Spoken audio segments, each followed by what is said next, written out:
नमस्कार, माझं नाव गायत्री हराळे. मी 10वी मध्ये होते तेव्हा आम्हाला आमचे सर्व शिक्षक म्हणायचे, पाठांतर करा आणि फक्त लिहून टाका. काय होतं त्याला?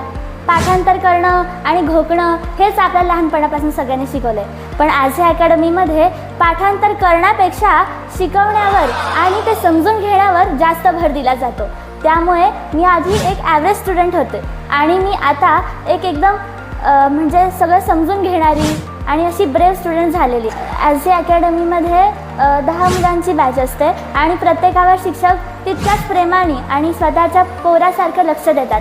म्हणजे असं कधीच झालं नाही आमच्यासोबत की एखाद्या शिक्षकाने आम्हाला लक्ष नाही दिलं आमच्याकडे किंवा आमच्या प्रश्नांचं निरसन नाही केलं, असं कधीच झालेलं नाही आहे. त्यामुळे मी तुम्हाला डेफिनेटली सांगेल, सगळ्यांच्या पालकांना मी हे आवाहन करेन, नक्की आझे अकॅडमी जॉईन करा आणि तुमच्या मुलांना ज्ञान घेण्यासाठी समृद्ध करा. हा बदल फारच माझ्यासाठी अनमोल आहे आणि आझे अकॅडमीचे मी खरंच धन्यवाद देते यासाठी.